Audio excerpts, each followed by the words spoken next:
That popped me.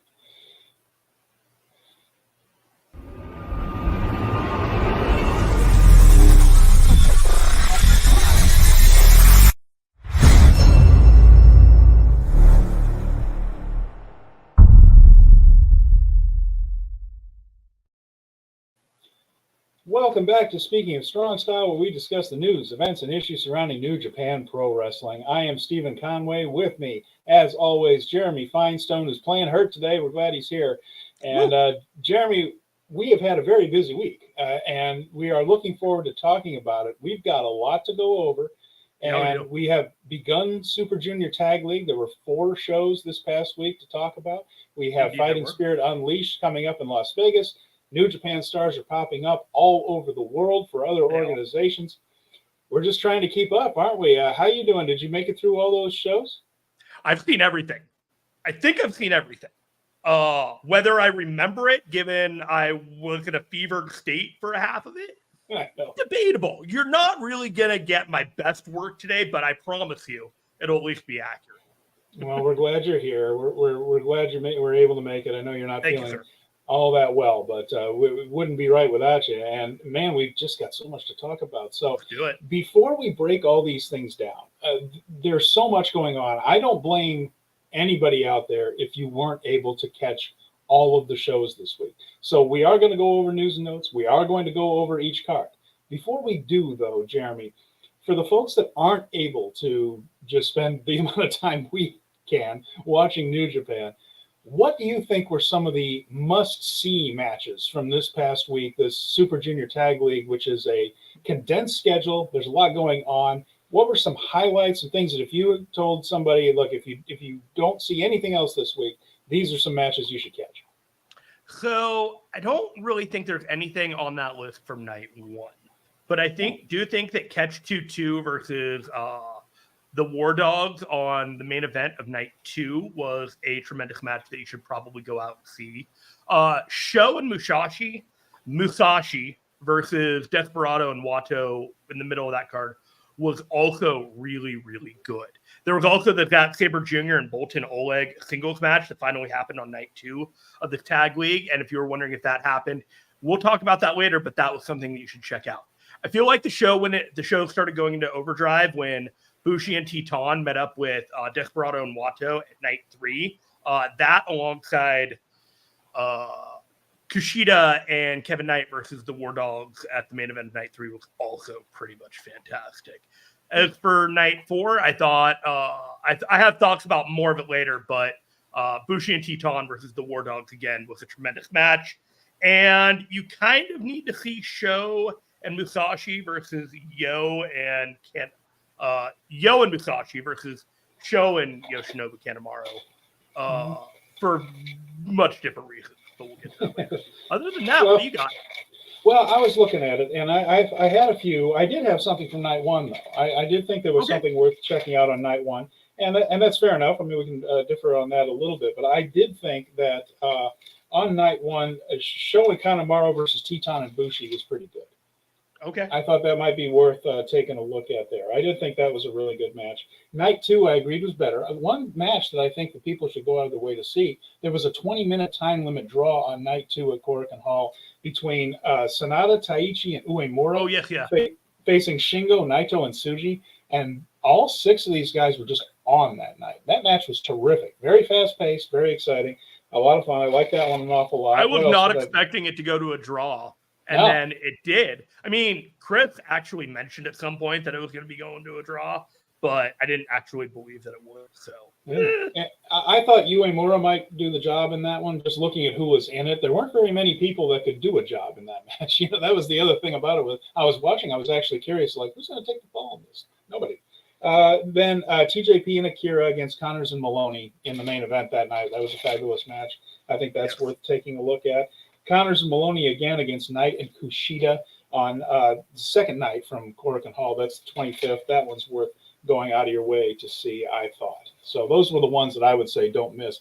Today in Saitama, I didn't have any to add to the list right there. It wasn't a bad show. That's not what I'm saying. Just as far as anything where I'm like, you got to go watch this one. That wasn't quite the case there. I think the 4th show in 4 nights was starting to wear on the guys. They could use a day or two off.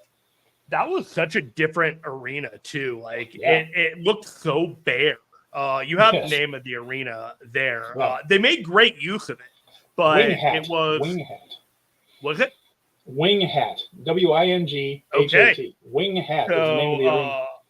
but there was a lot of skipping straight to the matches on the night 4 because we watched it with Japanese commentary. That was only thing. It was actually a bit brisker show watching it tonight, but all in all, I feel like we're off to a moderately slow start, but I feel like I'm getting a vibe of where this tournament is going, and we'll talk about that if we get into it. Yeah.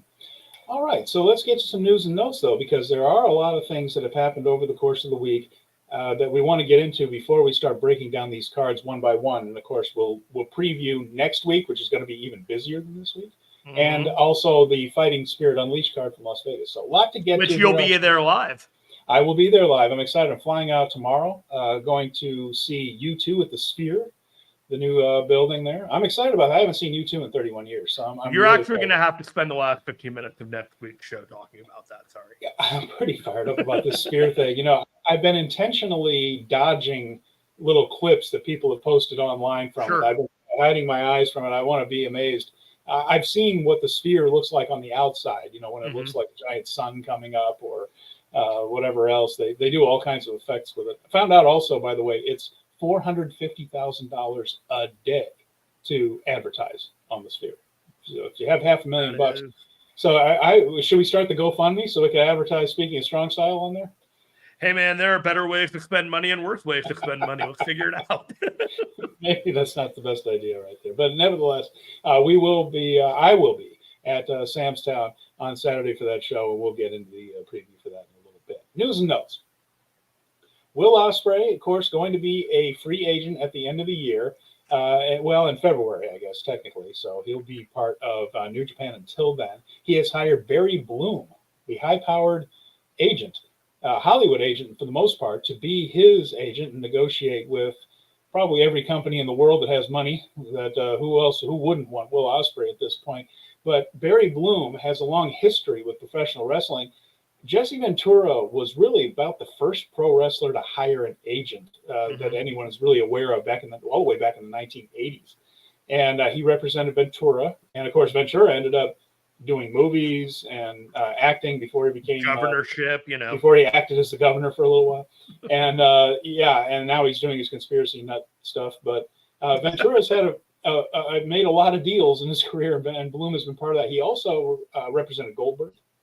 The Clique, basically, Hall, Nash, Michaels, Triple H, Chris Jericho. This is a high-powered attorney representing a high-value client. Yeah, and so, but it also shows that Ospreay is an intelligent guy. He knows that this is probably going to be the biggest contract and most important one he signs. Whatever the next one is, for however long it is, this is a critical point in his career. I think it's very smart that he's chosen somebody who's going to look after his interests so much, because the sharks will be circling once that contract is up. New Japan's going to want him. WWE wants him. And he was very smart this week. Did you see his little line there where he said that, well, we just had the kitchen done, but I'd be willing to move to the United States for WWE if the offer's right. Play all these guys against each other. Will get every dollar. You deserve every penny. It's very smart. A week ago, before that interview came out, I felt like the chances of him going to WWE were at about 20%. Now, I think it's at about 55%. I think that they have the advantage in a lot of ways. I think that the injury concerns and the wear and tear on his body up to this point and working a different style, I think those are all things that he's considering. And legacy, he's done a lot of things on the independents, but there's a lot of people that argue your legitimacy isn't cemented. Some people outside of WWE and other people would argue has to be cemented inside WWE. And I wouldn't completely dismiss this, is what I'm saying. I think that it's way more legitimate that he goes to WWE now than it's ever been before. And I think it's smart. WWE is very, very hot right now. And finally, how many more dream matches does he have left outside of AEW and New Japan that hasn't happened? Yeah. Seriously, there aren't left right now. He has been going everywhere. Yeah. So if you're gonna think that he's gotten all these matches in just because he might not have a chance to do them later on, yeah, I'm on that wavelength. What about you? It's an interesting thought. Here's why I think WWE is more possible than it was, say, a year ago. Word is that Triple H is back in charge of creative and Vince is not so much anymore. Now, that could change the second Vince decides it needs to change. Vince is in charge. He still is. He's in charge of whatever he wants to be in charge of. Let's put it that way. If he wants to put something off on Paul or anybody else, he can do it. He can do whatever he wants. Yes, technically he works for Endeavor now, but Endeavor's not going to mess with him. So Triple H being in charge is more attractive to a lot of people than Vince. Fair enough? And again... And he's very clearly in charge now. It's the point being that when Will said WWE specifically, I feel that was more of a message to Tony Khan. That, no, I'm not just going to hop aboard. You're going to have to pay me more than they do. And I feel like that was a very, very Bloomish thing for him to say. So what that tells me is he's leaning toward AEW in a way. He's going to listen to WWE. If Paul is there, that becomes more attractive because now you can feel better about the creative end of it because Triple H seems more open to people that Vince was not open to as far as being a star, as far as pushing them. I don't know if you just heard that. That was a strange noise. You blinked out there for a sec. What's that? We lost audio from you for a second there. I'm glad everything's okay. Oh, geez. Okay. I'm not sure what we are having severe weather in the area. But that's very odd. Okay. All's well. Let's keep it moving. We got this. Yeah, sorry. But yes, anyway, the point being that geez, I just lost my train of thought. We were talking about Will Ospreay and his negotiating power right now. Yeah, and so what happens here is with AEW now, he can still lean toward that, but it's a little more attractive to him. He might get pushed in WWE. You don't have to worry about Vince saying, "Well, we'll just have this guy bounce around and then lose to the big guy who can barely move," type of stuff. And WWE is red hot. That's the other thing. So anyway, either way, wherever he goes, I hope Will gets every dollar he's due because he's I hope that everyone enjoys the Royal Rumble 2024. Yeah. That should be an interesting card, boy. That should be an interesting card. That should be something. So, no, I definitely think that he's not going to be going back to New Japan as a full-time guy. I do not believe that they will pay him the money that and will give him the prestige that he got the point in time. It really does come down to WWE and AEW. And, if I were a betting man, I'd probably bet WWE. Okay. Well, fair enough. And it's interesting because I don't think WWE is going to want to lose twice. They missed Jay White, didn't they? They thought they definitely that did not work out for WWE. It's working. Timing is everything. Timing is everything. It's always very true. Now, what else is going on out here? We got Hiromu Takahashi has a title belt. Of course, he is the IWGP Junior Heavyweight Champion. He is also now the DDT champion. This is, now I'm going to get this right here. This is the Iron Man heavy metalweight title he has won. If you notice on the show, he was carrying around two belts. And what this is something that he showed up on a DDT show. He was surprised, Kazuki Hirata, and he won that title from him. Hirata just had that belt at the Frontier match on the last big show there, the Destruction show. And I had to look into this belt, Jeremy. Do you want to hear a little bit more about the Iron Man heavy metalweight title? I do. It is open to anyone, regardless of gender or DDT employment status. It is a 24/7 title. Now, of course, DDT is a cross between a wrestling promotion and a parody of a wrestling promotion. So I have some information on the title history here. There have been over 1,500 title changes for the Iron Man heavy metalweight title. Past champions have included a monkey, a mini dachshund, a cat, a ladder, a stuffed Hello Kitty doll who lost it to a stuffed Makun doll. So there you go. The steel ladder, the steel ladder fell on the champion and a pinfall was counted. So the ladder successfully defended the title by not being pinned during a time limit battle royal match. The latter was a 3-time champion and the first inanimate object to win the title. I'm not making this up. Let's see, what else do we have here? A baseball bat, which lost the title after being broken in half by a code decision. Mr. Kasai, which is a stuffed Jun Kasai doll. I wonder if it has little blood packets in it where you can gig it. Let's see, a Big Japan Pro Wrestling ring truck. What else? A pint of beer. 3 different sticks of yakitori. An inflatable love doll.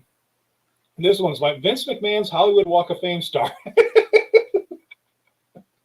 I just read that for the first time. I didn't see that one earlier. Let's see, a pork bun. Those are delicious. A pair of chopsticks. Let's see, what else here? 3 different elementary school girls, and the entire audience of Beyond Wrestling's American Rana 16 card. I like to think they only lost it because they couldn't find another audience to face them within the 30-day time limit. That's what it does kind of feel like it's appropriate that Hiromu has this belt after all this. So it did come into play, but I thought that was interesting. That's the DDT Iron Man heavy metalweight title. I can't imagine it's going to stay long, but there it is. Zack Sabre Jr. won a tournament for the PWA, and that is the Coliseum tournament. The PWA Coliseum tournament in Australia. He also won a sword. He did win a sword. The semifinals were Zach Jude, the Dude London, Matt Basso, and Paris de Silva. So I can't say I'm too familiar with those guys, but that is a company that Fujita has worked with and trained with during his short stint over there in Australia. But the PWA Coliseum tournament won by Zack Sabre Jr. And we also have some information from Bill Bird, and we're grateful for Bill to let us know this is happening. We noticed that Ospreay, of course, was attacked during backstage comments at Royal Quest by Gabe Kidd. Turns out that was setting up something for later this year. Ospreay will face Gabe Kidd at the next big Rev Pro show on December 16th at the Crystal Palace. That's where the Royal, and as Bill mentions, that's where Royal Quest was when it was FTR and Aussie Open, and a really cool venue. That's where that show is going to be. We're also going to see Luke Jacobs versus Tomohiro Ishii in what it would be a reflection in the mirror match, isn't it? Those two guys with very similar styles finally meeting up. I suppose it had to happen, didn't it? So I checked the chat earlier, and I went in there, and I saw that Bill had written this earlier. And I wasn't sure if we were going to see this comment because we hadn't gone live yet, but it was already there. So he put it in there twice. Thank you, Bill. This was information that we didn't have. That, a village to make a success, and we appreciate you. Yeah, thank you, Bill. We do appreciate that, and that should be a pretty good show. I might actually hang on to my little Rev Pro subscription so I can see that. I wouldn't mind seeing Jacobs and Ishii, and Will and Gabe might be pretty good. I would bet you that those matches end up on New Japan World a few days after. It's kind of probably about 4 hours after I watch them on Rev Pro. Yeah. So I told you last week I can't do the stream from device to TV. Like I need it as easy as possible. I can't do it. I'm bougie. I guess I'm bougie. There's a new young lion at ringside also. They've hinted before that we're going to see the debut of some people before the end of the year. That was part of that business presentation a couple of weeks ago. And there is a new young lion hanging around ringside getting knocked over by heels and things, but and keeping people away from, because we don't have the barricades during Junior Tag League. But it doesn't necessarily mean he's the one that's going to debut, but it is another step for any trainee. He's got the shaved head, the freshly shaved head. So he probably has the black trunks and the black boots ready to go at whenever he's called. Not everybody that works ringside ends up debuting. There have been a few that got that far but didn't quite get in the ring, but it's usually the last stop before you see them actually get into opening matches and such. So we'll be keeping an eye on that. Might see a new young lion. It makes sense because, of course, Oiwa has gone off. Fujita has gone off to excursion, although OE was only going across town. But nevertheless, the Nakashima, Loibe, Bolton Oleg have sort of moved up to senior status a little bit. And it's not going to be long for a couple of those guys. By the middle of next year, I think we're going to be seeing some major changes with those guys too. And you're right. It's going to be interesting to see how that happens that way. and we're going to get to see some new folks come in. But you're right; it's not going to be very long, I think, before those guys are about ready to go off. We're seeing that now, where they're incorporating more moves into their matches, their moveset's expanding, they're getting more offense in, they're starting to show some personality, and that's usually the last thing you see before they go away. So, and not that they're being punished. That's the progression. That's how this works. And we'll keep an eye. We'll keep an eye. It's always exciting when you see new guys come in, and it always just makes me really happy because I love the Young Lion system and the way New Japan does it. I wonder how they feel with like the Young Lions. Then a guy like Callum Newman comes in and he's just like shot off like a rocket within the United Empire, and they're like, "What's going on here?" I wonder if they're going to be feelings about stuff like that if it gets petty. Newman is losing most of his matches though, so it's not like he's getting pushed necessarily. So. But he looks good. Like he does. I feel like it was absolutely a great call to bring him in. He's starting to show more too. We'll get into that as we go in. But he at first I mentioned that don't try to wrestle like Ospreay, wrestle like Callum Newman. Starting to do some of that, and I suppose that's normal for everyone when they go to Japan. You are careful. You just want to make a good impression, and I mean, after a while, you start to loosen up a little bit, and I think we're seeing that with Newman. And we're going to talk about Super Junior Tag League here next. Is there any other news and notes? Dynamite. We got to talk about Dynamite. Fantasticomania is coming up too. I know you have a little bit of do you have a graphic on that one? I thought you did. Yeah, but either way, Fantasticomania is coming back. They mentioned that it's going to be going on basically through the early February or mid-February. 7 nights over 8 days. Yeah, it's going to be quick in Osaka, Kagawa, Aichi, Chiba, and 2 nights at Korakuen Hall in Tokyo. And so that'll be Fantasticomania 2024. No names announced as of yet, but it's always good to know that we're going to be seeing some of the CMLL stars over in New Japan once again. That's always a fun tour. I wonder if that's where we get the blow off between Volador and Rocky. Maybe. I would like to see a little bit more of that. I think the blow off has to come in Arena Mexico eventually. And okay. I don't know if you saw, we're actually seeing the Mystico, the historic middleweight champion against Rocky, the historic welterweight champion in AEW. So that's been a big deal there. So that's a big match going on in AEW as part of their working agreement. Now AEW's working with CMLL after all this time with AAA. So we'll see how the politics work out there. Like, basically the rules are they can't be on the same show, like AAA talent and CML talent. Although you're skirting it when AAA talent does the Dynamite taping or do the Dynamite live show, and then they put the CMLL guy on the same night on the taping for Rampage, and then tell you that they're like, this cannot happen. Like, why can't this happen? Like, this is so dumb. CMLL has weird philosophies when it comes to that type of stuff. They always have. And to be honest, that's nothing new whatsoever. If you leave CMLL, you are dead to them. And how dare anyone else keep their name? And like a telenovela with CMLL. It takes an act of both Congress and the Mexican Parliament to get them to do anything about it. They basically had to have a talent revolt in CMLL just to bring back La Parca, the original La Parca, not the current one. Ray Fenix and Penta actually did come back to Arena Mexico for a very short run when these guys were so tired of wrestling each other after years and years with very little turnover on top. They were like, fresh blood, anything, someone, please. And they finally caved in, but it had to take almost the entire locker room going to management and saying, please bring these guys in before they did. It takes a lot. Yeah. So this is going to be fun. It's not always my favorite time of year to watch all the Lucha Libre, but I've appreciated more and more every year that I watch it, and I will nimbly say it that way.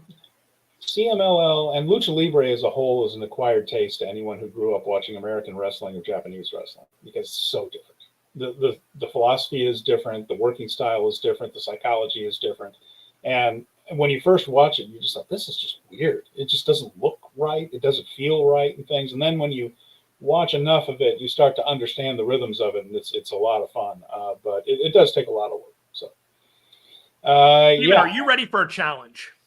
Am I ready for a challenge? Sure. Are you ready for a challenge? We're going to recap 4 shows and preview 1 show in 1 hour. Are you ready for this? Let's do this. Do you want to talk about Dynamite at all? Because Okada was on Dynamite, although you can be forgiven for not noticing. We'll do it at the end. All right. It's not that big a deal. I mean, it really wasn't. It should have been, wasn't. Yeah, we'll talk about it at the end. That should bury the lead. That maybe wasn't. It was a fun match, but very little to draw from it, if I would say. Yeah.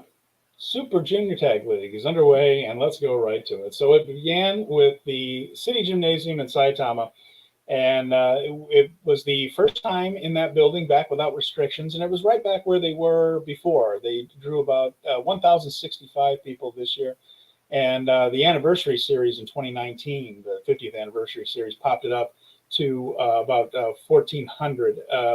Not the 50th anniversary series, but that year's anniversary series popped it up to about 1,400. But this was a normal Saitama crowd, about 1,100 people right there. And we were getting some questions over there about some of the stuff that's going on in the United States. And we will get to those, I promise. So, but it began with the Super Junior Tag League there. The show opened. I mean, do we want to go over the undercard, or do we just want to hit the tournament matches? What do you think? Honestly, if there's something that we touched on some of the things in night 2 that we'll really want to touch on, but unless it was noteworthy, let's just get to the matches that matter. Okay. Group stage began with Catch 2-2, TJP and Francesco Akira against Robbie Eagles and Kosei Fujita. And Fujita came out there with his hair dyed a little bit. It's got a little color in his hair, a little blonde in there. He has an earring, a little facial hair, so he's loosened up a little in the 6 weeks he was away. This match had a lot of Fujita selling early. The funny thing is, I noticed here that a lot of these guys, when they go to excursion or come back, you think, boy, these guys have a lot of talent and they're going to be good. I'm not saying that about Fujita. This guy's good now. Right now. He's good now. It's not that he's getting good. He's really good right now. His comeback included a somersault senton, but in the end, Catch 2-2, a little bit too much for him here.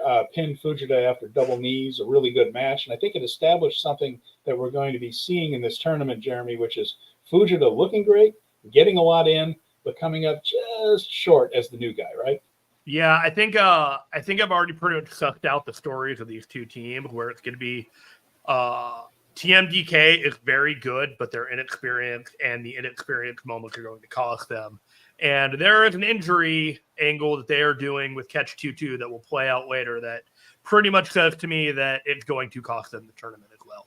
And so it's just like, this was a great start to the tournament. I kind of forgot how hot this one started because everything just kind of cooled down so quickly. Almost right afterwards, I thought. For whatever reason, I just like, this was a peaks and valleys kind of first night. There it is. Wow. Yeah, I was been trying to put up this comment from Dustin here for a while here. Now it works. Fujita is 21, and man, he could return in a year or two and just be the star of the division. Boy, that's he's already going to be the star of the division. But you're right. The year or two away is going to do him good. And he's going to be coming back and hopping back and forth, obviously. But the time away will do him good. But boy, he's really talented. This guy. He looks like a changed man already. Like. Stepping out and going to Australia, it's just like, yeah, I'm leaning all into whatever I need to do for my personality change, and it's just feels like it's working. Now, the Fujita of last year's tournament really was Kevin Knight, and he and Kushida were in the next match against just 5 guys, that being Doki and Takamichinoku. And Knight looks like a world of difference as well. We've talked about how Knight's been booked by everybody that can get their hands on him. He's been in CMLL, he's been around the world, and people are realizing how special this guy is as a talent. He's also starting to get a little more respect from Gedo in the booking department here, because Kushida and Kevin Knight are not the young lion team, where the young lion gets beat every night. That seems to be over with for now. I'm not saying they're going to win this tournament. They might. But in the meantime, he's being taken a lot more seriously. This match had some shine for Takamichinoku early on, which was kind of fun to watch. He ran rampant for a little while. I mean, it is in their best interest to have the last holders of the junior heavyweight tag title belts not look like total dorks. So I can see why Gedo has protected him a little bit, but he's also entirely worthy of being protected.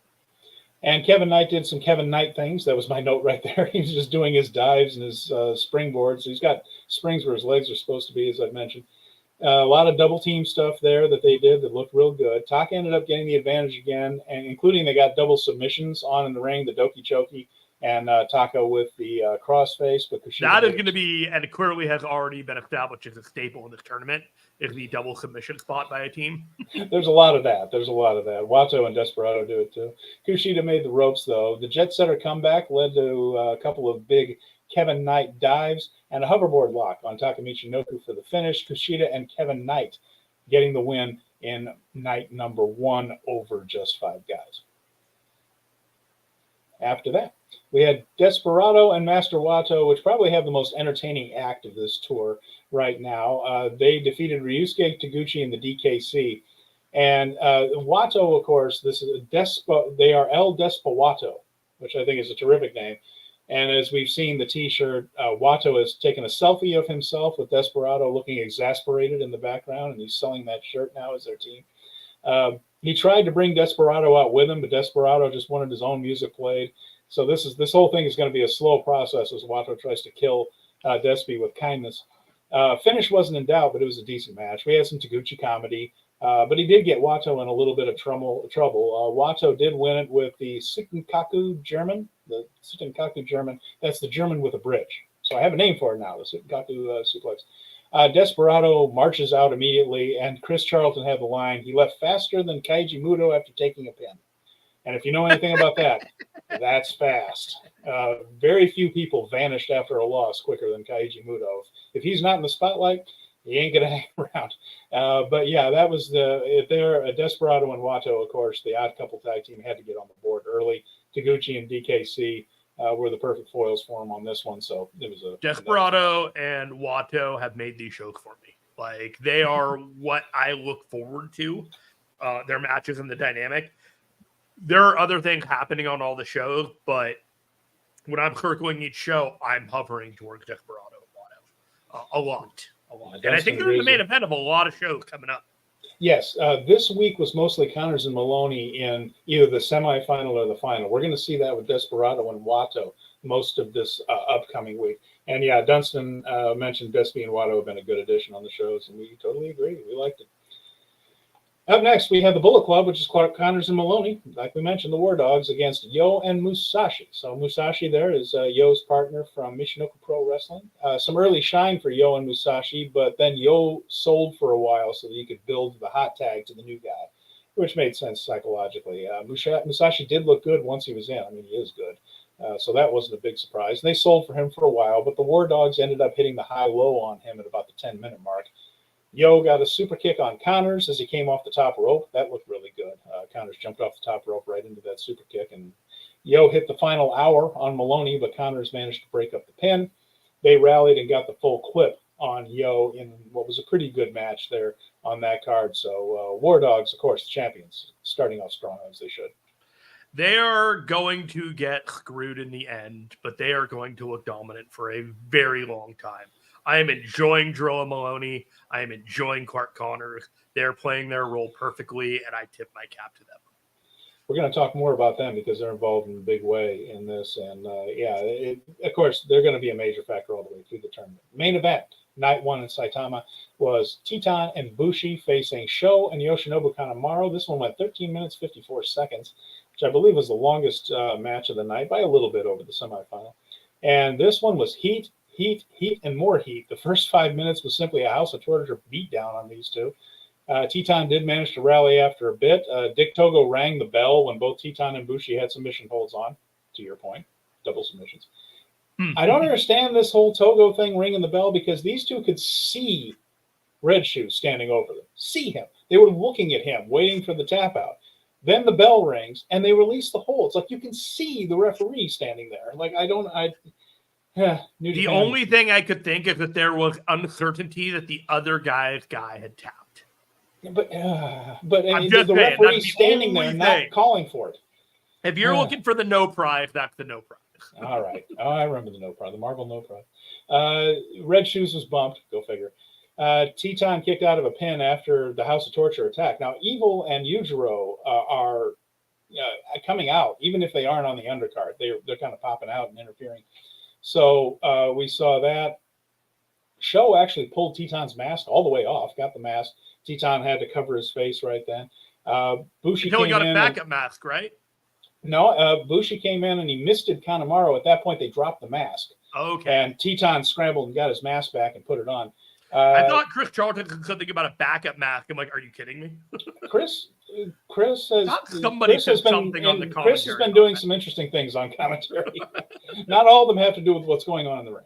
He might be a little fluish, just like me. But Bushi ended up taking out the entire House of Torture on his own. Teton hit a tope con hilo to the entire group on the outside. That looked great. And then the double stomp off the top for Teton. Not quite the Angel Immortal, where that's where Bushi hits the lung blower, holds the guy in place, and Teton does the double stomp. This was more of the Finn Balor version of it here. He ended up pinning Show.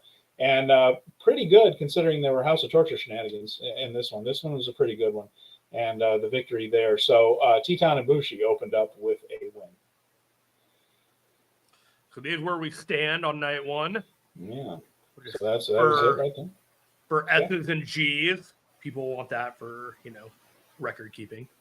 As we move on to night two, you say? Let's move on. Yes, we do. We go on to Korakuen Hall on the 24th. This was 24th. That was Tuesday.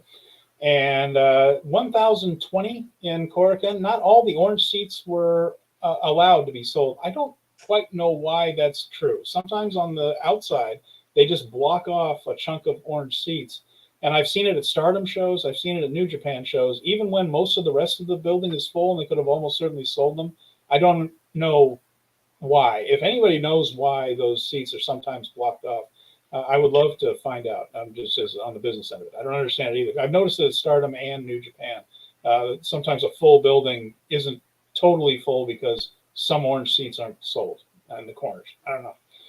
It opened with a 6-man tag match that was pretty good, and this set the tone. And this is why I bring this up. We're not going to be covering much of the undercards here, but Callum Newman, Great O'Khan, and Hanare beat Loibe, Ren Narita, and Shota Umino in the first match. It was just a lot of energy. It was a really solid opener, and what would you would expect? I mean, Hanare tapped out Loibe there, but it just set a tone, and it just seemed like everybody was into having a good night that night. And sometimes all it takes is that one match. Yeah, just a little bit of a spark on the show. This was a great opener, and it led the way to a really weird undercard before the rest of the matches. We had just 5 guys, Sanada, Taichi, and Yuya Uemura facing LIJ, and that's Hiromu, Naito, and Tsuji. And this one was a fantastic 6-man tag that was just great. Everybody worked hard. There was big energy. It was just humming along. Guys were just kind of flowing in and out of this match. We saw just about every combination of those guys. And it ended up going to a 20-minute time limit draw. And normally that wouldn't be of a whole lot of consequence, except this match was so damn good. I recommend people go and check it out. The more I think about it, the more I think that it is a vote of confidence for Yuya Uemura. They did not want him to take the pin. Yeah. And that is the natural guy to take the pin in this match. And they did not want that to happen, and they rather it go to a draw. You can't do it all that often, but shit, man, that's a great look for Yuya. We had a title match on the show. Zack Sabre Jr. and Oleg Boltin finally getting his TV title match. Of course, he had to have it delayed for health reasons before. He got it here. Zack did end up defending the title. Boltin is developing hard chops, and Zack mentioned it in post-match comments. I made note of it during the match before I had heard those comments. His hands are the size of pizza pans, and he's developing a chop, which might just be the worst thing that could happen to the rest of the roster if this guy actually develops a hard chop. My goodness. But Zack lured him to the ring post and then dodged the chop, and he chopped the ring post. And, of course, that allowed Zack to work on Bolton's arm for the rest of the match. He has a bear hug into a suplex, Bolton does. It looks very devastating. And, of course, he's strong enough that he could throw anyone around like a junior heavyweight. And Zack's a perfect foil for that, of course, because Zack can climb him like a jungle gym, and then he can just throw him around like a lawn dart. Perfect. Which happened a lot. There was a Boston Crab struggle. Zack managed to maneuver his way out of the Boston Crab. He got the Cobra Twist on him, but Bolton powered out of that. Got a fireman's carry out of it into a kamikaze roll. The kamikaze roll is you get him up in the fireman's carry and you do a forward senton and splatter the guy. It's the beginning of the "you can't escape" thing that Kenny Omega does. And it looks terrific, though, when Bolton does it, just because he's so huge. It looks good when Kenny does it, too. That was at about the 12-minute mark and the 15-minute time limit, which made it the longest singles match of Bolton's career. Eventually, however, a German by Oleg hit with 2 minutes left, but Zack got an armbar and got the tap out right there. So what I'll say about this is that Bolton looked very poised in this match. Longest singles match of his career. He has been very green, but he is improving a lot. He's not there yet, but this was a really good effort. He did not look lost. Of course, Zack led the match, but he followed along effectively, and he stayed in control and within himself the whole time. I thought it was a good performance. I thought it looked really, really good for him, the way that he looked in this match. I think he has a lot of potential going forward, and I think that was like the 15th title defense for Zack Sabre Jr. Is he ever going to drop the title? I don't know. I would guess Wrestle Kingdom. If I had to venture a guess, maybe Kaito Kiyomiya at Wrestle Kingdom. Yeah, could be. Who knows? Yeah, I still remember that they got a little pissy about their feud a little while back. So that would be my hope. We entered the Super Junior Tag League after that with Taguchi and the DKC getting actually a win over Bushi and Titan in this one. That surprised me. Taguchi got his tights pulled down. He sat on Bushi's face, so you knew this one was going to be a lot of comedy here. DKC managed to break up the Angel Immortal attempt, though, and Taguchi got an ankle lock on Bushi, who countered with a roll-up, but Taguchi countered that and ended up getting the pinfall there in the scramble. So from Bushi and Titan, an opening night main event victory, to jobbing to the DKC and Ryusuke Taguchi. This business has hills and valleys. Ass boys. Enough said. I'm not into the Taguchi ass thing. I'm glad DKC is getting a lot of work in New Japan, but he feels like he is writing a C-level gimmick while everyone else is writing B or A-level gimmicks around him. So I really just he got dealt a poor hand, I would say, but he's doing the best with it. Yeah, I'm still not the biggest DKC guy in the world. I think his karate looks really weak when he does that. It's just those caricature karate. Yeah. I mean, not even that. It doesn't look like you can break an egg with those chops at all. Wide leg stance indicates aggression. TMDK was in the next match against just 5 guys. So we had Doki and Taka Michinoku against Fujita and Eagles. Fujita, Tope con Hilo to both on the outside early. A lot of Tope con Hilos in this tournament. There's a lot of that. Doki, double submissions, Tope con Hilos. That's the order of the day this time. It's the crucifix of this tour. Doki worked over Eagles early. Taka had a nice series of submissions on Fujita in this one. Daybreak DVT by Doki had Fujita in real trouble, but Eagles managed to break up that pin.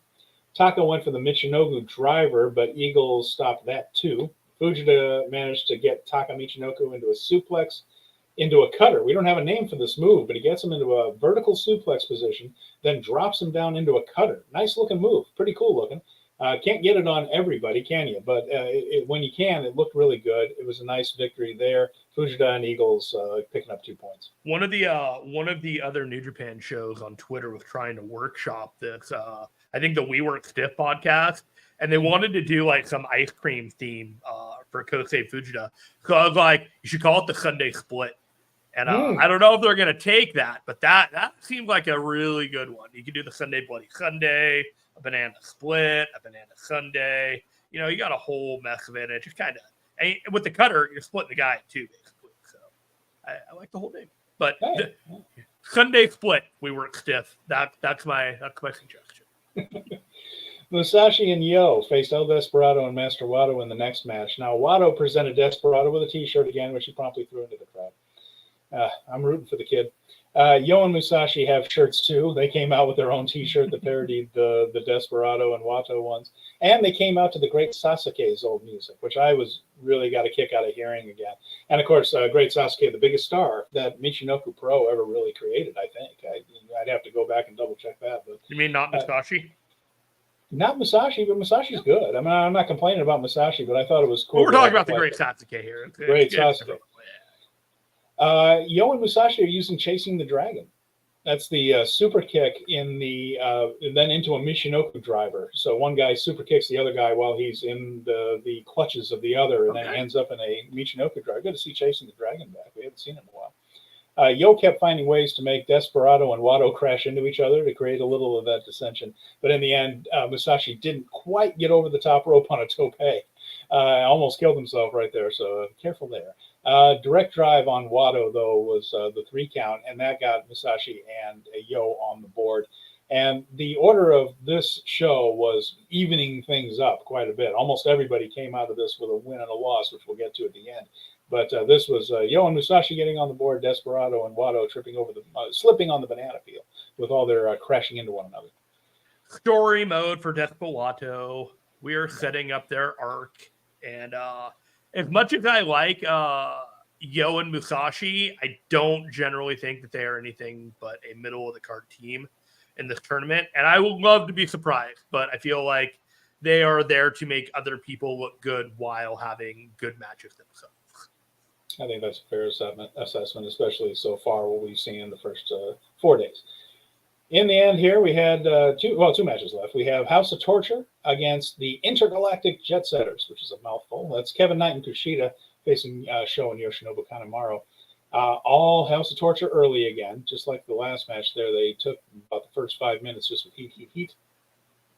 Interference from Dick Togo kept both getting more of that heat and kept Kevin Knight from tagging in. So Kushida worked most of this. Kushida sold for a long time. He rallied eventually and got rid of House of Torture even after Evil and Yujiro came out. Their interference not the most effective so far. They keep getting taken out by Bushi and then Kushida. Knight went for that big DDT where he kind of jumps high up into the air and then swings down and DDTs the guy. But Sho managed to stop that and shove him into the referee. Kanemaru got Knight on the assisted cabrata with the whiskey mist in the eye. So that's the one where Kushida kind of yanks the middle rope as Knight goes for the cabrata, which is also called the lion salt when Chris Jericho does it. That's the move. And as he came over to hit that cabrata, got the whiskey in the eyes. Then Kanemaru hit him with the bottle, shock arrow from Sho, and just as the referee gets back up, and House of Torture pick up another victory. Shenanigans, man. We're going to get a lot of shenanigans from House of Torture. When I started seeing Evil again, too, man, I was just, God damn it, we're getting more Evil before the World Tag League. Can't get rid of this guy. He's pretty much bringing, like, heavyweight legitimacy to the Junior Heavyweight Tag League. Like, him and Naito right now are the only two that are around to do anything about this.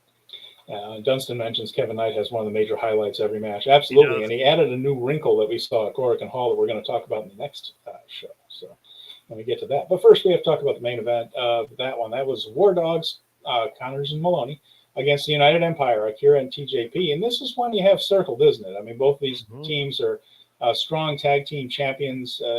Catch 2-2 in the past, of course, and currently the War Dogs. So the Catch 2-2 team had a jump start and fought along ringside, and they got the best of it for a few minutes. But then this one had a very traditional tag team structure, more so than what New Japan usually does. We saw the shine, where Catch 2-2 was strong early. Then TJP took a lot of heat once the War Dogs took over, started hitting big moves like a leading tower, destroyer by Akira to Maloney and Connors. They ducked the double knees, and TJP took out Akira. They hit a high-low on TJP for 2. Akira hit a Hurricane Rana off Connors off the top. That looked great. A series of counters, though, led to a Drilla killer on Akira. I'm sure he's going to break somebody's neck every time he does it, but he never comes real close. When I watch it again, Maloney's really good at that move. And then they hit the full clip on TJP for the win. So this is one of those matches where you think this could be the upset right here.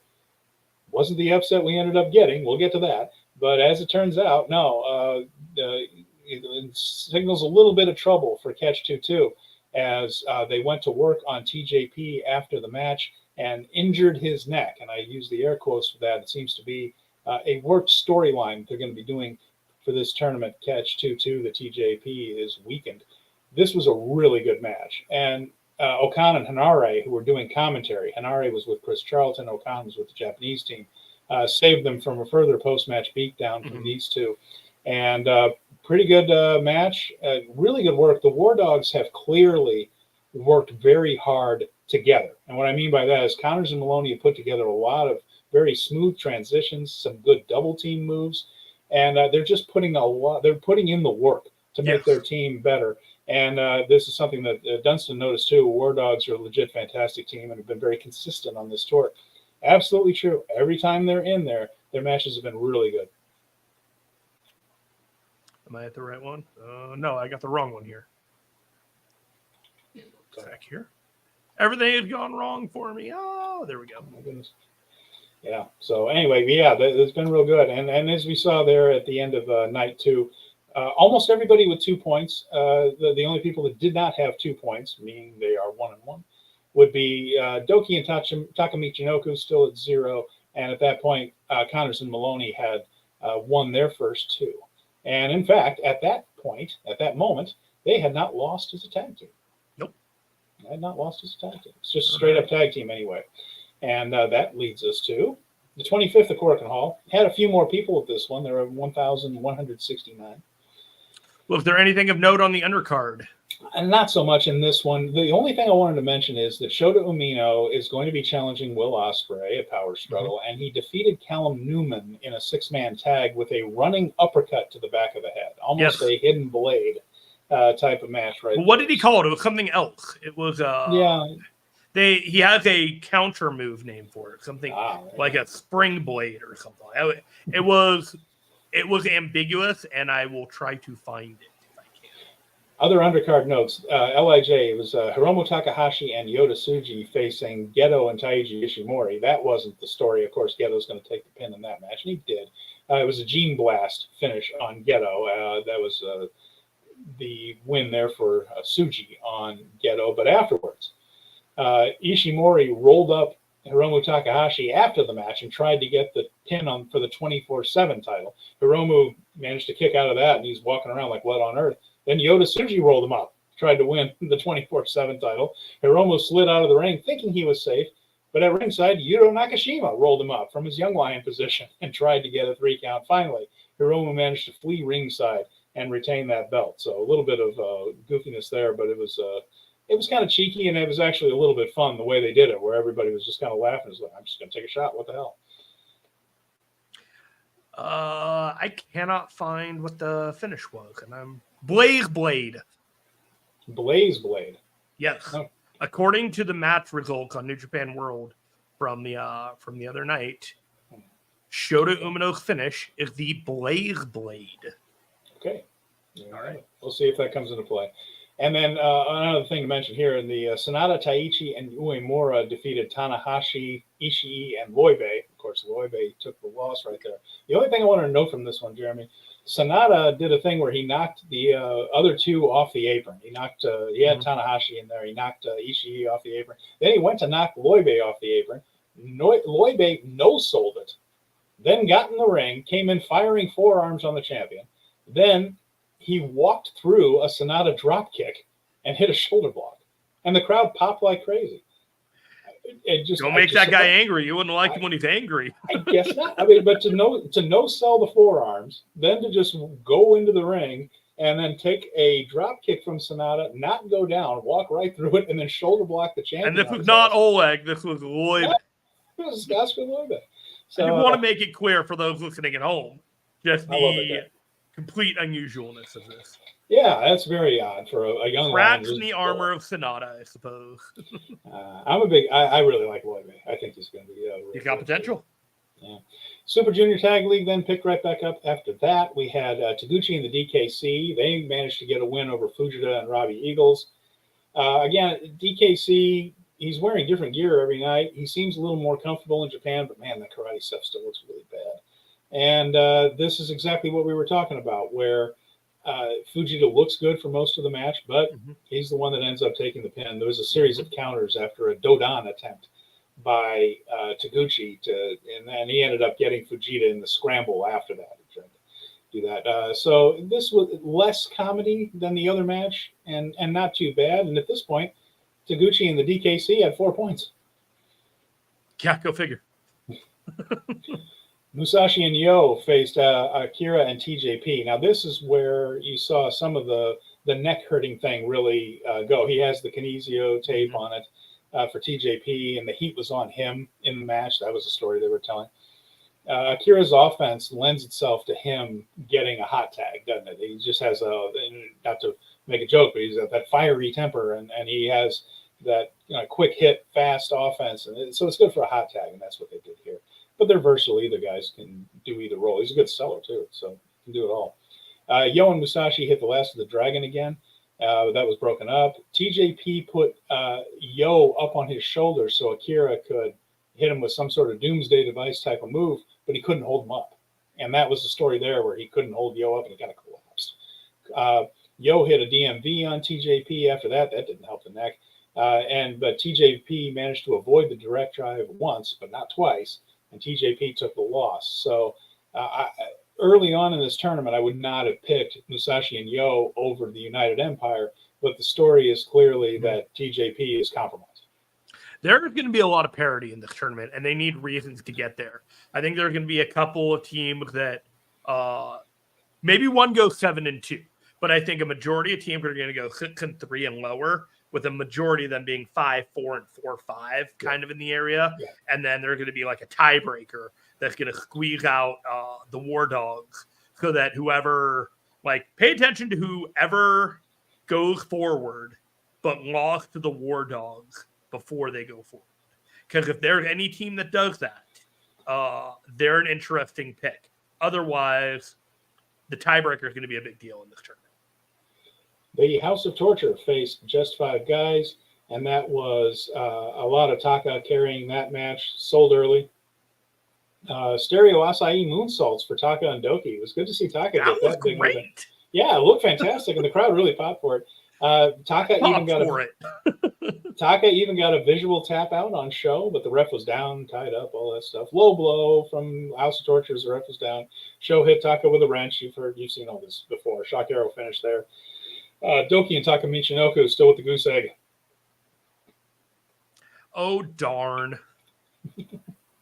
And we had, Dunstan Williams says I skipped the House of Torture match. Don't blame you. And I also said the Musashi did look better in his match right there. Yeah, there was a weird narrative that Chris Charlton made up out of whole cloth about how Musashi wasn't there in the match at Korakuen Hall the first time around. Go back and watch that match. He was. There wasn't a problem. He almost botched the tope con hilo, but other than that, the whole thing was just a narrative that Chris had written down that didn't have much to do with the match. But Musashi has looked good in this tournament. Though. He's been good. He has, and you know who else has looked good in this tournament? Who's that? The Jet Setters. Yeah, because they faced the War Dogs in the next match, and this was a key moment in this tournament. We had some terrific stuff from Kevin Knight once again. He's really shining in this. He was speared off the apron by Connors while he was on a holy tear in this one, just hitting big moves on everybody. And then Connors speared him off the apron to the floor. That looked really good. More really good teamwork from the War Dogs.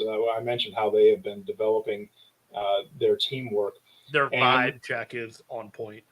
Yes, absolutely. And then Knight brought out a new wrinkle right here. He actually got both members of the War Dogs in one corner, and he did the Shane McMahon, Shane O'Mac dropkick from one turnbuckle all the way across to the other. And it looked so fantastic. When Kushida was on the other rope, what was he trying to do? He's trying to do is he's trying to make it look like he is assisting with the spring off the rope. Okay. So when he does that, he's launching the rope higher to give him more push. Correct. And he does that on the Cabrata. He's doing that on the Shane O'Mac dropkick type of thing, where making it look like he's helping the rope spring him further. Well, trying to make it look ambiguous like when I was watching at that time, and I was like, I'm going to ask Steven about this. Yeah, I think the idea is to create the illusion that it's a team move. And not Got it. I mean, Kevin Knight can clearly do this on his own, but real nice of Kushida to give him a hand. Yes. Well, it helps if you can make it look like a team thing. So an optics of a double team move are just more powerful. The full clip attempt came. Knight got out of it, shoved Maloney into Connors. Maloney then dropped onto all fours. Is my favorite spot in the match, even more than the Shane O'Mac thing. Knight then used Maloney as a platform to jump up and drop kick Connors off the top rope all the way to the floor. Unbelievable. Looked fantastic. Then he hit a tope con hilo on him, just as a particular screw you. Kushida was left with Maloney. Kushida won a scramble after getting out of the Drilla killer and managed to roll up Maloney and win. Terrific finishing sequence. The last couple minutes of this one were worth out of your going out of the way to see. And it was the War Dogs' first loss in a straight tag team match since forming. So it was the Intergalactic Jet Setters that get the first win over War Dogs and put the little chink in the armor. They've been undefeated as a two-person team since then. I like that it was the team that they took the titles from, because it just means that they got their win back in a scenario where they don't have the titles as a prize. So you can kind of move on from the blow off for now, knowing that, this team got the better of you. And when we face off again, if we don't make it to the finals or whatever, which I kind of don't think, once they won this match, I pretty much ruled them out from winning the tournament. They don't have to now. They got a title shot.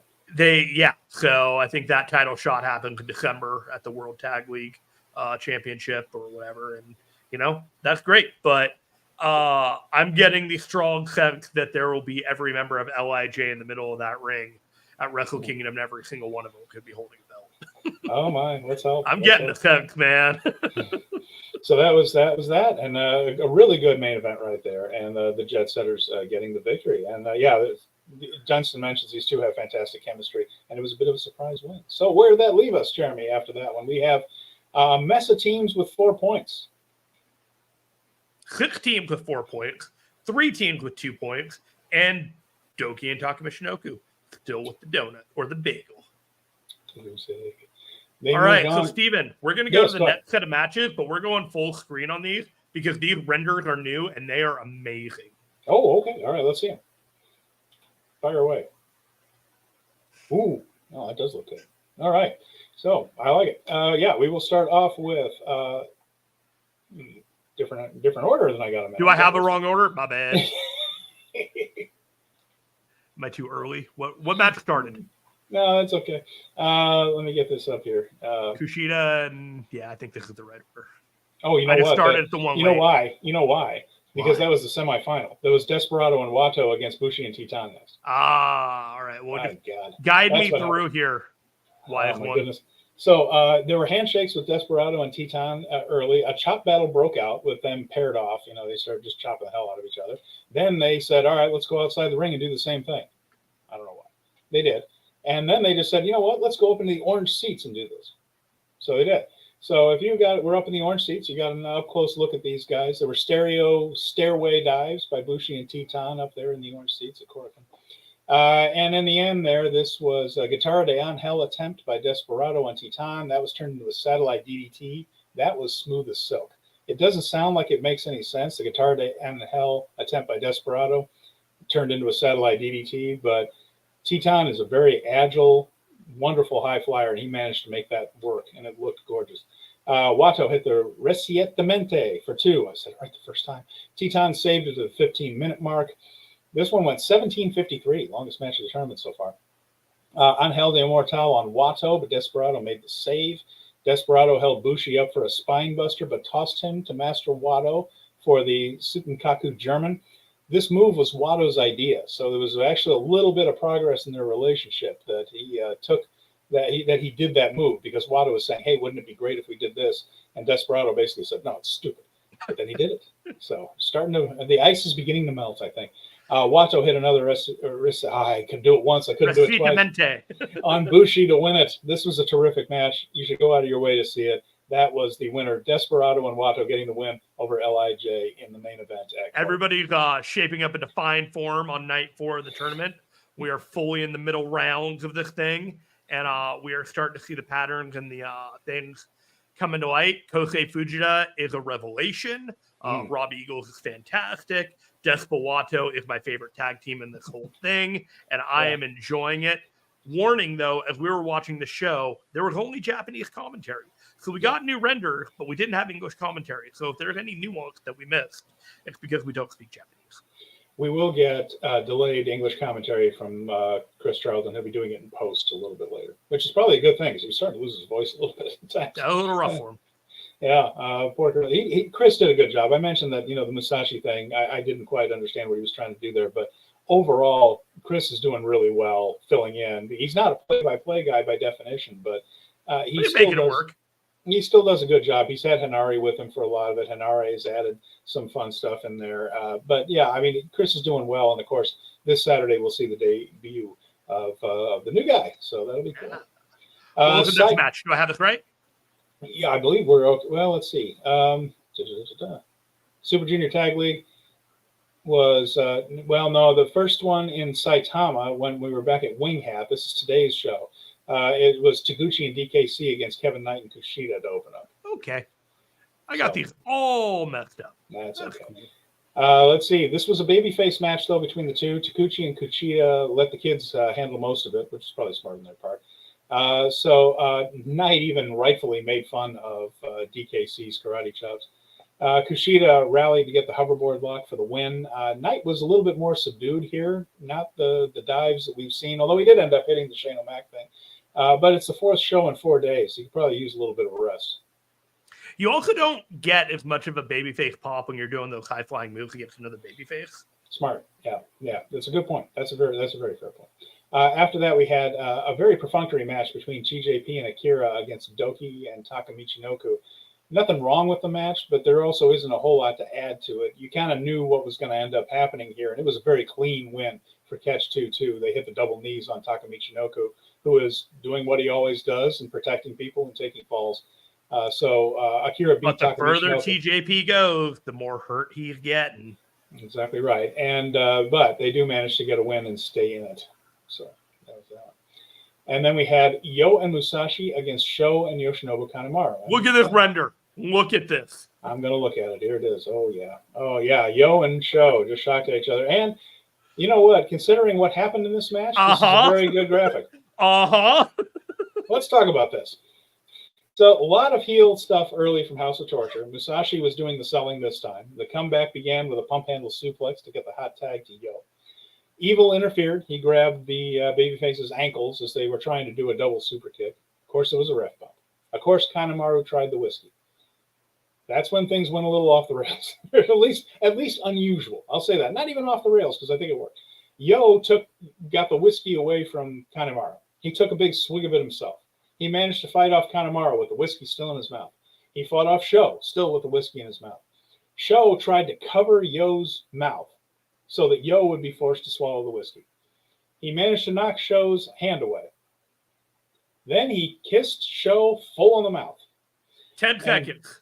10 seconds. This went on forever.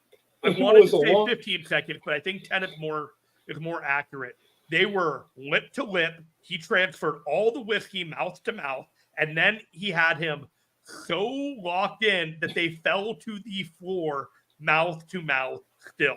I could not believe what I was watching. I'm fine with it. I'm not threatened in any way about anything like that happening, but I could not believe what I was seeing. You certainly don't expect it from New Japan. No. You just don't expect it from New Japan, but there it was.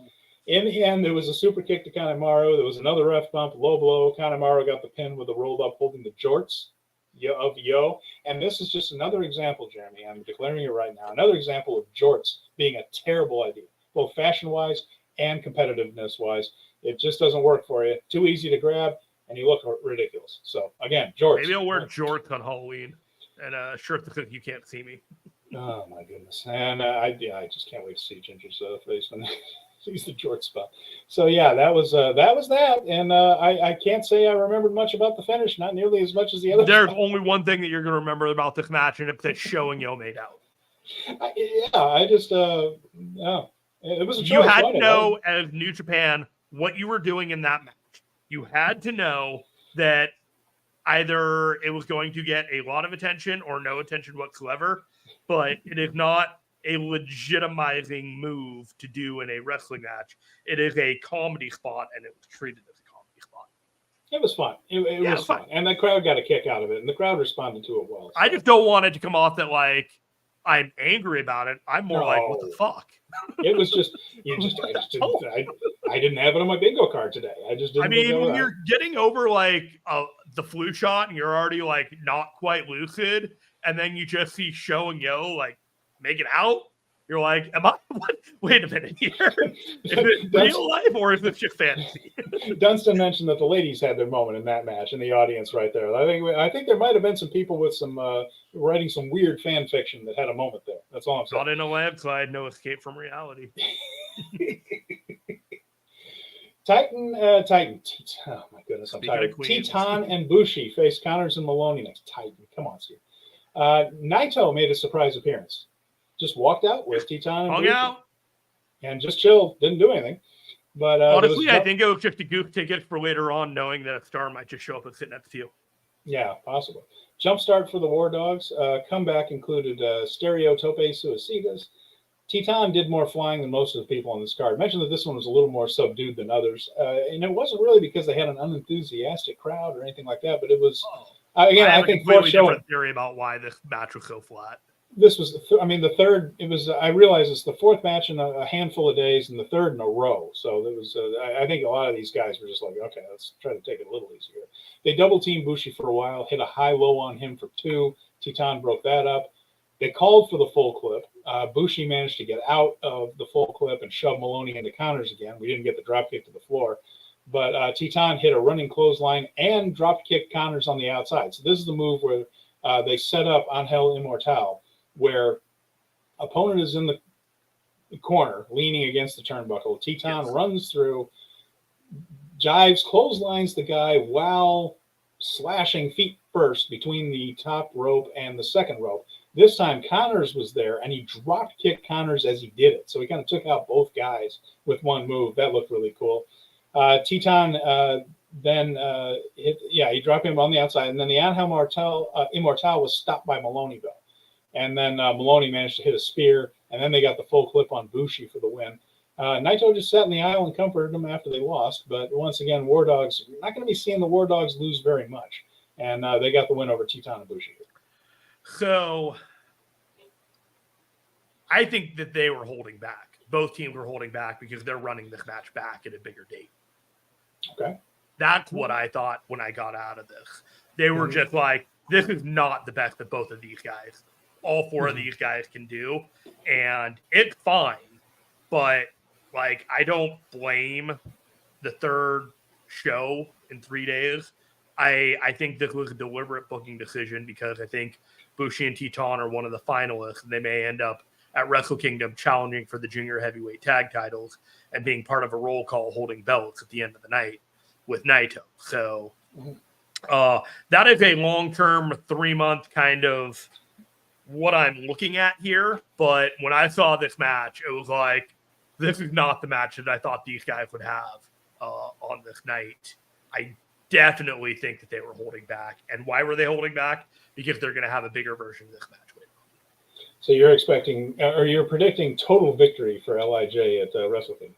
It feels like if they're not going to do it this year, like, I don't know. It just, there are a lot of different directions moving all in the same direction. It's like when all the water trails down the mountain all lead to a giant, like, one final destination, but they're all taking different paths. I just, like, New Japan is playing their cards tight to the vest right now, but if I was looking at the landscape, there's a very real chance that everybody in the roll call at the end of Wrestle Kingdom will be holding a belt, doing their fist in the air. That would be beautiful. That will lead us to our main event today. That was Desperado and Wato against Fujita and Eagles. Wato and Despi are sticking with the narrative of 2 guys working as singles as a team. Wato wants to be a team. Desperado doesn't really want to cooperate with him. Every once in a while, he'll call plays for a double team move. But that's the story, right? That Wato is just going to wear him down a little bit. Robbie Eagles worked most of the first 10 minutes of this one. Fujita was really parked on the outside for a lot of it. But they rallied, of course, hit an acai DDT, which is what they're calling kind of sliced bread these days, that acai DDT.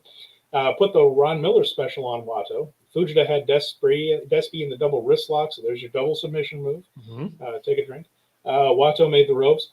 Then they started hitting big move after big move. We had a Vindeval and stretch muffler for Desperado and Wato just to get back there.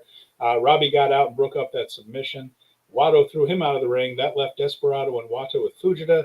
Recientemente, and then later a Pinche Loco on Fujita gets the victory for Desperado and Wato. So they're sort of working together, starting the thawing of the ice, the chill there. But Desperado still took off immediately and did not stick around for Wato's post-match. The two viscous substances are slowly starting to gel together. So there it was. So where does that leave our standings after 4 nights of this tournament? There we go. So in front, we have a couple of teams that have won 3 of their first 4. That is the 4 of them, as a matter of fact. Kushida and Kevin Knight have won 3 of their first 4. Wato and Desperado, as well as the War Dogs, Connors and Maloney, and Sho and Kanemaru also won 3 of their first 4. Those teams are sitting at 6 points. Just behind them on 4, Catch 2-2, Ryusuke Taguchi and the DKC, and Yo and Musashi sitting on 4 points. At 2, Titan and Bushi.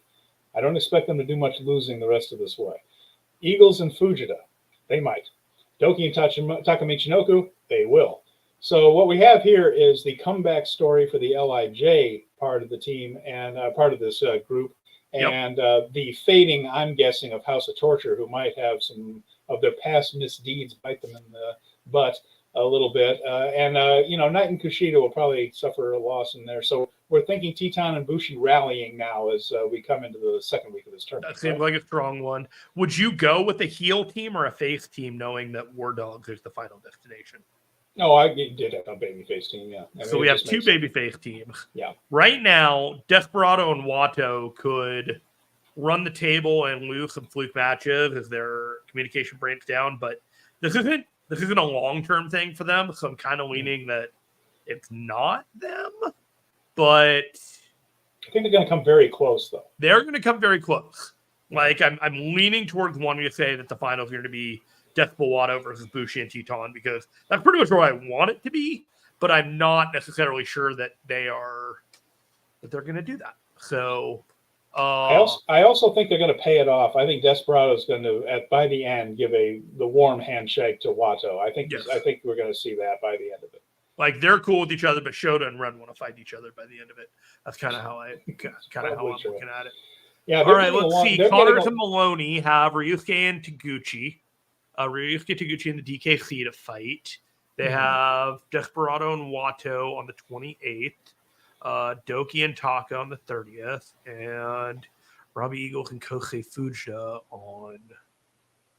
Yeah. And keep in mind, they could very well send the War Dogs to the finals and have them lose in the finals. They could, but possible. I feel like that takes away from another team that they probably shouldn't do. But I don't agree, but it is an option. It is an option. I don't discount it whatsoever. They're pushing the War Dogs pretty hard. I'm just saying it's an option. And I'm leaning towards Bushi and Titan as the final one, though. And the rest of it is kind of irrelevant to me. Here is what's upcoming this week. On Saturday, the 28th in Fukushima, that's the next card in Japan. Desperado and Wato will face Maloney and Connors. Knight and Kushida will take on Titan and Bushi in the top 2 matches. Monday, October 30th in Niigata, it'll be Kushida and Knight against Wato and Desperado, and Catch 2-2 against Titan and Bushi. And you're going to be seeing a lot of that. There's going to be Wato and Desperado are involved in a lot of big matches this week. Tuesday on Halloween Day, October 31st in Toyama. Desperado and Wato against Catch 2-2. Maloney and Connors against Sho and Kanemaru. That'll be interesting right there to see the House of Torture shenanigans against the War Dogs. Just straight up aggression. That'll be funny. I'm curious to see how they book that. There'll be an ass beating and a whiskey bottle. Wednesday, November 1st in Ishikawa, Catch 2-2 against Sho and Kanemaru. That's not the strongest lineup of the tournament there, that Wednesday, November 1st show in Ishikawa. But Thursday, November 2nd is the final day of block play. And the key matches, we don't expect DKC and Doki and Taku to factor in. But Knight and Kushida will face Catch 2-2. Fujita and Eagles will face Maloney and Connors. Wato and Desperado against Sho and Kanemaru. Yo and Musashi against Titan and Bushi. Jeremy, we got a lot of wrestling to watch between now and the next show. Hey, at least it'll be Japanese commentary so I can skip through the entrances because I won't understand anything. Although I will say, with these entrances, Bushi's costumes coming out for all these shows have been tremendous.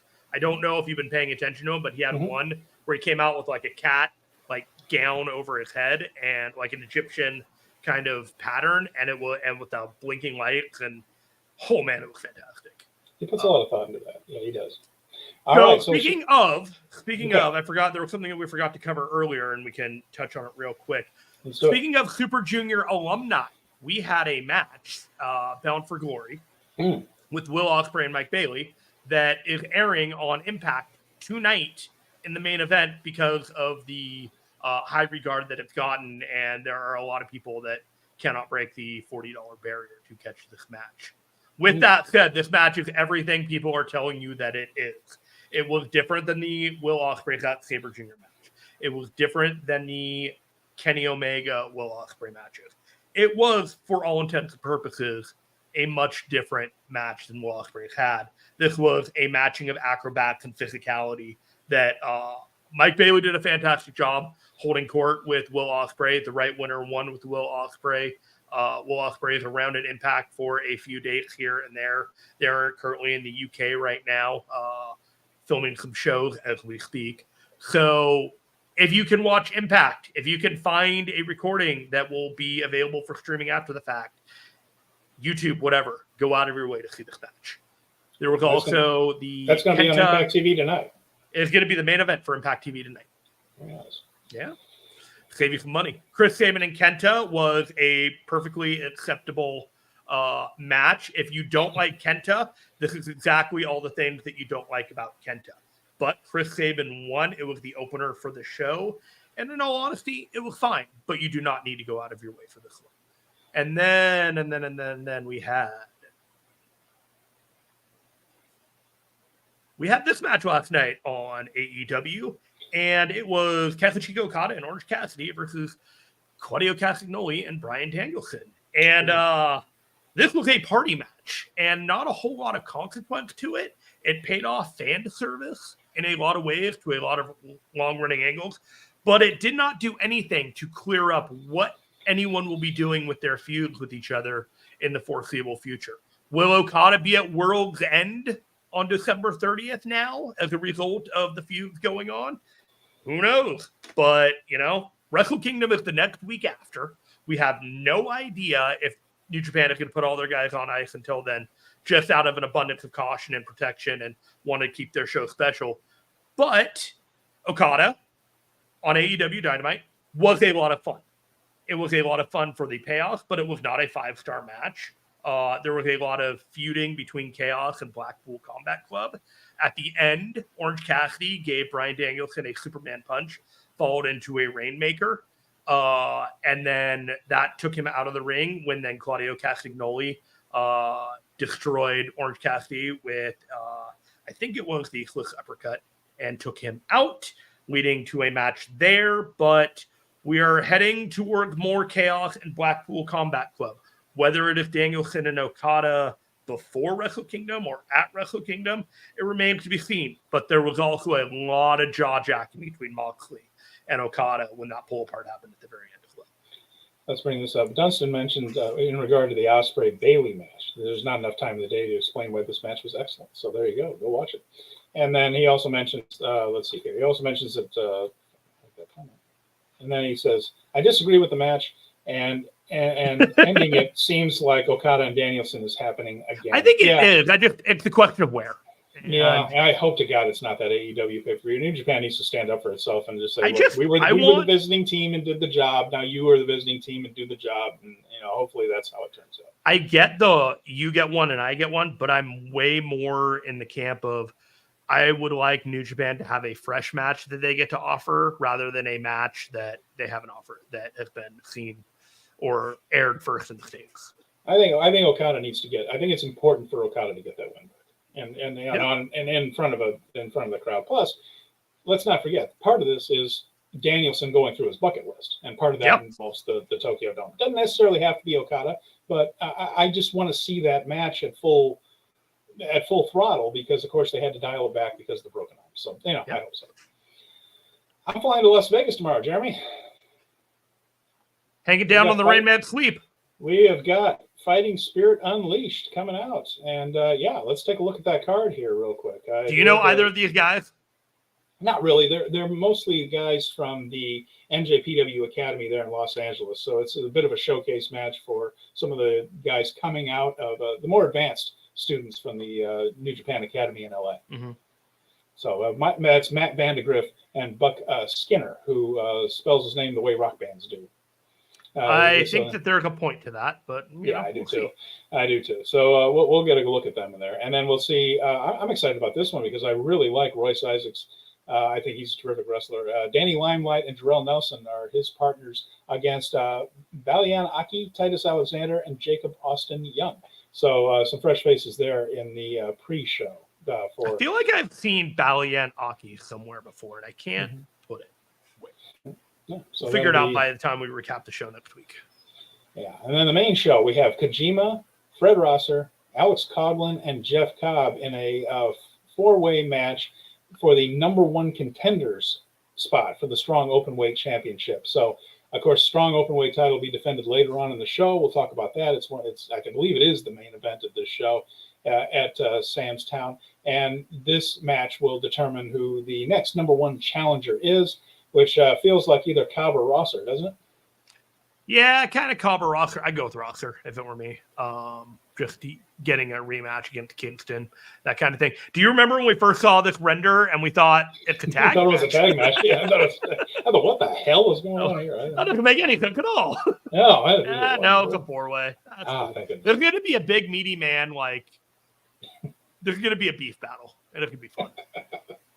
Get your fan fiction ready, folks. Next. Ooh, we have a tag match between four CMLL female wrestlers here, which is going to be pretty cool. Uvia and Johnny Robbie. Uvia, by the way, means rain in Spanish. Stephanie Vaquer and Zeus. See, there's my Duolingo coming in.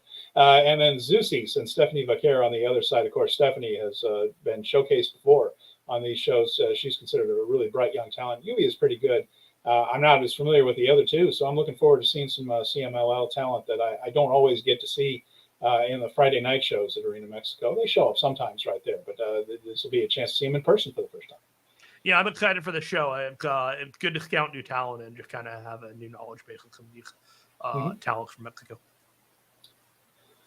Tommy Lawler, Filthy Tom against Gabe Kidd. I don't like Tom's chances. Chaos in this match. I mean, there is. I'd imagine this will be a lot of fun to watch. It'll probably be pretty wild. I'd imagine they might take a tour ringside a little bit. I'm in the fourth row. I might end up with one of them in my lap. Who knows? Anything could happen. You might.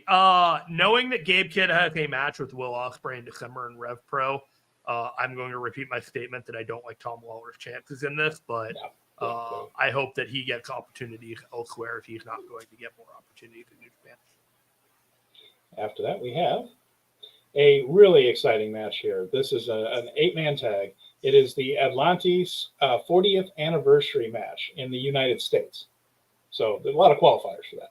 But nevertheless, we have Atlantis, one of the all-time legends of Lucha Libre, teaming with Hiroshi Tanahashi, one of the all-time legends of Japanese wrestling, Mystico, one of this generation's top Lucha Libre stars, and Atlantis Jr., who is likely to be a star well into the future for Lucha Libre. So a lot of synergy in that one. And facing them will be Soberano Jr., another terrific guy that's really come up in CML and is just beginning his main event career, which is probably going to last a while.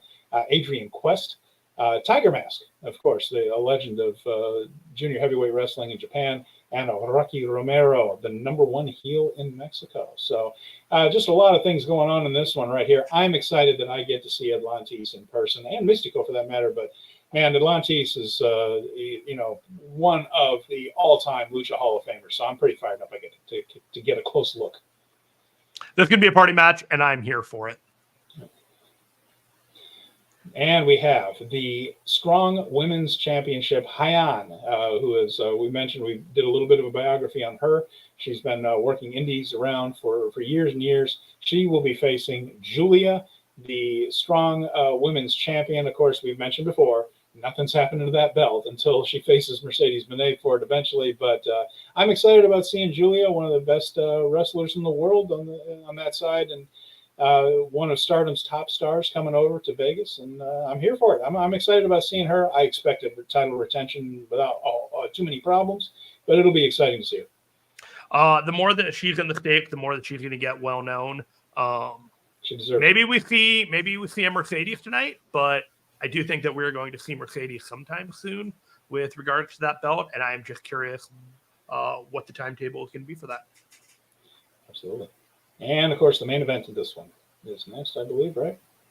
Two tag match and then the main event. Oh, that's right. We have another title match. Yes, the Strong Tag Team title match. Alex Zane and Lance Archer, who made a surprisingly good team when they did some previews a little while ago. They are facing ELP, El Fantasmo, and Hikuleo for the Strong Tag Team titles. This will probably be a good one. I expect retention. I don't expect the titles to change hands, but they could. I guess they could if they decide to go with Zane and Archer. But this could be a fun one here. Strong Tag Team titles on the line. Yeah, I think it's a retention too. I like ELP and Hikuleo as a tag. I think that they got legs, and I think we may see both of these teams in the World Tag League. Yeah, I think that's very likely. And then we have Henare and Eddie Kingston. They've been talking about this one for a long time. This challenge was laid down at the G1 finals. We're seeing Eddie Kingston and Henare face off for the Strong Openweight Championship. Of course, Eddie right now just on a career high. He's over everywhere he goes. I expect him to be over with the crowd in Vegas, and I do think he's going to keep this belt. I don't think it's time to take it off of him yet. I think he's a little too popular, and he can help. With New Japan Strong. So I would imagine Kingston holds on to this one, but Henare is a terrific opponent for him. This is just the right guy that can give Eddie a good fight, and that's what Eddie does best. They're still pulling the thread to that C bracket, man, from the G1, and I think this is one of the last building blocks, unless we're somehow getting Shingo and Eddie out of this afterwards.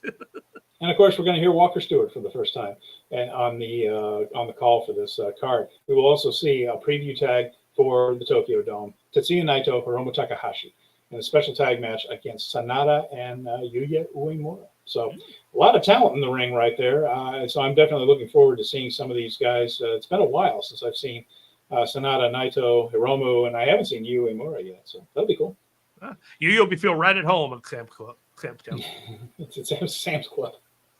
Every damn time. The never openweight title will be on the line too. We're getting Tama Tonga and Shingo Takagi. Now this one, there's some jeopardy here for the title. You always have to take Shingo Takagi seriously whenever he challenges for a belt. He and Tama Tonga should have a banger. I kind of think title change. You feeling it? You know what I said earlier. Yeah, I know you did. I was just trying. What belt would I think title change? Gonna have, But if they were to do the World Tag League and have them have the tag titles instead, that might be the difference that they do. But Shingo Takagi is going to get a big win at some point in the future. Maybe Tama Tonga loses this. Maybe he wins it. He just won it back, and it kind of cemented his role as a never openweight champion legacy. So however long this reign lasts, I think he's kind of cemented himself at that level, and it's just bonus time at this point. Steven. Yeah. There was a question from earlier. Yeah. I have a question for you guys, Dustin Williams says. Should New Japan consider changing their formats for these shows? Because the ticket sales for Sam's Town is around 730 sold tickets, according to them. So what are your thoughts? Well, okay. So I'm going to Google something here while I do this, because Sam's Town Point Live is not a big place, and he's right. The ticket sales did not fly off the shelf. The ticket sales for this one, but this building only holds about 1,100 people. Still, they haven't sold all the tickets. 66% capacity. Yeah, and they haven't sold all the tickets because they have the entrance and all that kind of stuff. I think it's set up for about 900. One of the issues I think they have is Las Vegas is a place you have to fly into. I don't think there are all that many wrestling fans in Las Vegas. When they announce the card so late, because the kayfabe way that they do things, it does hurt things, because you do have to plan to go to Las Vegas. It's not like there are thousands of wrestling fans in Vegas waiting to go to a show, like there are in Philadelphia, like there are in New York, and all that. So having a destination show when you don't tell anyone what the card is until about 2 weeks before the show fully, then I think you're kind of setting yourself up for a little bit of trouble there, because the ticket sales did trickle their way out. Nevertheless, there is a bit of a problem with the way that some of these shows are selling. I know Lone Star Shootout, which is not far after. All we know is that Mayu Iwatani is going to be there, and a couple other people. Moxley is going to be there, and they're just hoping that sells tickets.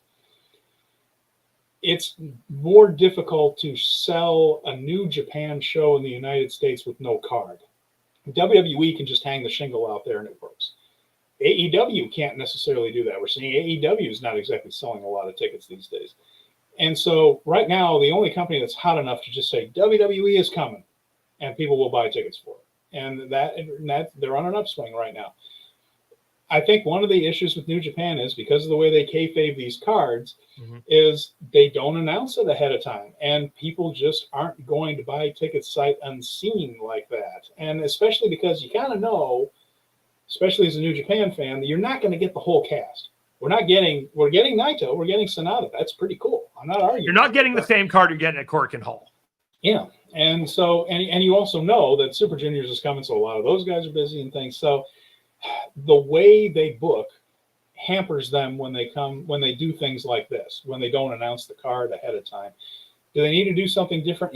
Probably. They probably need to have matches that aren't dependent on other big cards. That's challenging to do. I understand that. But I think they need to announce the card earlier if they want to really sell tickets. What do you think, Jeremy? I think their business plan is static and it's not going to change. So I'm not really sure what they can do to change their business plan to attract more tickets. I think it has more to do with card structure and layout.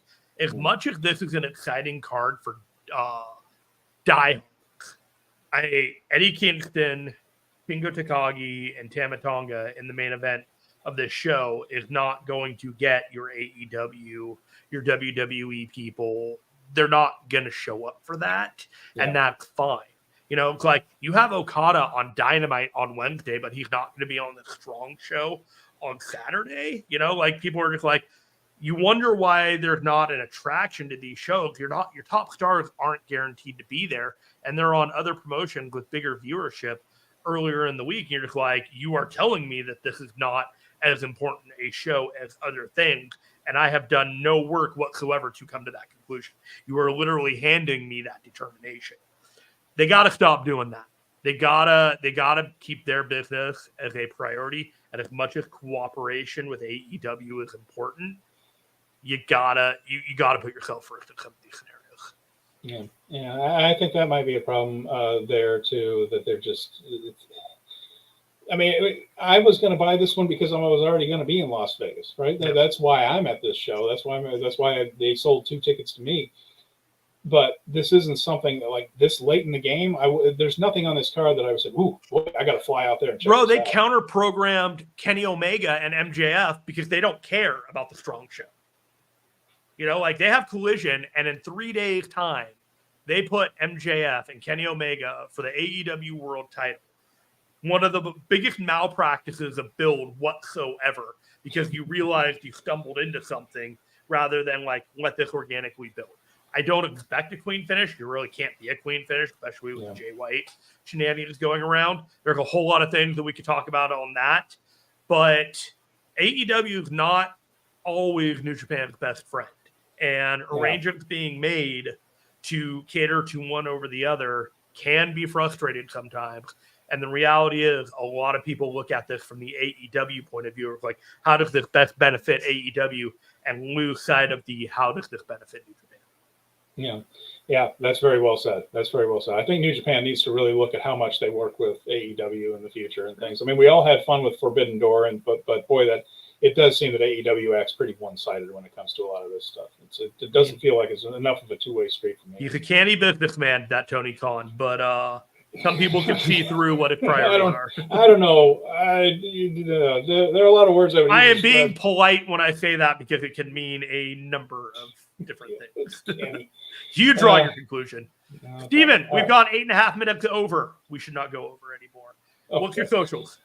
Well, it's at Stephen Conway 88, but it's no big deal. Come find me here. For the love of God. And if you like this show, please like, subscribe. It does help the algorithm. Absolutely, algorithm. And also giving us a 5-star review and reviewing us on the podcast.